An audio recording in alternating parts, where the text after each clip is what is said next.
You're here because you want to know what Dungeons & Dragons actually is. Well, if that's you, or if you want to share this video with somebody who doesn't know so you don't have to explain it to them, stick around because we're going to talk about that right now. Dungeons & Dragons is a tabletop role-playing game, and it's been around since the 1970s. It is a great way to get together with friends, family, or maybe people you just met and tell what are called collaborative stories. The best way to explain what a collaborative story is to use an example. You probably have a favorite streaming series, a favorite movie, a favorite book. And when you watch or engage with those stories, you feel immersed, you feel connected, you feel a part of the story.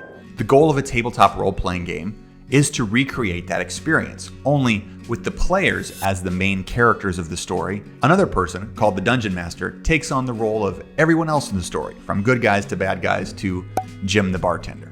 When you play Dungeons & Dragons, there are a lot of rules to help provide structure. However, you don't have to follow every single one to get started. The important thing is to recognize the goal of what you're doing, which is to get together with friends and tell an amazing story where you're immersed in the action. I'm going to talk about the core components of how you actually set that up in the next segment. Let's talk about player characters. Most of you, when you get into Dungeons & Dragons, will want to be a player character, a main character on a team of adventures in this collaborative story that you're going to tell with your friends. Now, I want you to know this. These characters typically make up a party or group. You're working together, and even though your characters have individual stories and motivations, you're on a team helping each other. The only way to win Dungeons & Dragons is to make sure that you all have a great time telling stories with your friends, and that everybody wants to get together the next week to keep things going. When you get your character ready to go, they're going to have some information. They're going to have some statistics or attributes that determine what they can do in the game world. You're going to use these bonuses, or in some cases, detriments, when you try to do something that may or may not succeed. What will typically happen is the Game Master, or the Dungeon Master, will set up a scenario, and they will tell you something like, your character might see someone walking into the room. Make a perception check to see what you notice about them. In that case, you roll a 20-sided die and add any bonuses or modifiers that could make your roll either better or worse. And that's all dependent upon your character's abilities. And there's also plenty of combat. Every character has either a weapon or magical spells that they can use to do damage to the enemies of the realm, or at least the enemies of their party. Those rolls also have bonuses or detriments depending upon the skills of your character. So how do you set this up? At the beginning of the game, the Dungeon Master typically works with the players to create characters. You'll use a combination of creating a backstory, which is usually 3 to 5 sentences of motivation, connections, and potentially some trauma that gives your character some dimension. But don't go into too much detail because the adventure happens in the game, not before the game. When you're creating your character, the backstory gives your character motivations and flavor, and then you'll also be able to select some ability scores. There are several different ways to select your ability scores. It is usually up to your Dungeon Master to tell you what to use. There's everything from point buy to standard array to the old school rolling 3 6-sided dice, calculating a total, and seeing what happens. I'm going to cover character creation in a subsequent video and put the link below as soon as it's released, because that's a more broad topic that deserves your attention. Assuming now that you as a player have your character, it's important to know the role of the Dungeon Master. The Dungeon Master serves as the narrator to give life and voice to all of the characters that the party might encounter during this collaborative storytelling process. I love to be the Dungeon Master because I love to bring voices to all of the characters in this world. It's very fun and very exciting. Although sometimes it does take some experience knowing how to set things up, but that's not necessarily required. Sometimes you just gotta go for it, and I'll talk about that as well in a different video.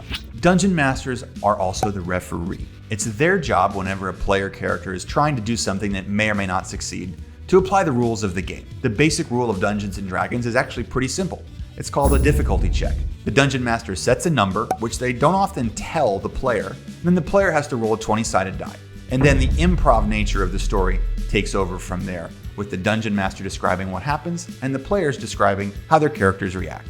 Sometimes the Dungeon Master takes on the role of organizer, especially if they're a more seasoned player of role-playing games. This is not required, but sometimes it's helpful if you have somebody who's played before who works to try to get everyone together so they can play the game. It's very easy for new players to think the Dungeon Master is working against them. That is actually not the job of the GM. The overall job of the Dungeon Master is to make sure players have a good time and enjoy the game. Also, it's to support and encourage players. That doesn't mean they take it easy on the players, but it's to give the players a fighting chance so the story can continue and players can interact with the story that's being set up by the DM and further that experience. A good dungeon master will keep up the rate of play, ask players to be prepared ahead of time before it's their turn, and if a player is really not sure what to do, it's okay as a beginning dungeon master or a more experienced dungeon master to provide some options so players have some idea of what to do.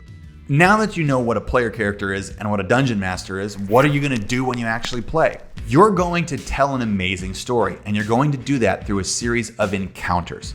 The dungeon master is going to present you typically with a series of problems. Maybe your group walks into a tavern and is trying to figure out if someone in there is trying to steal something.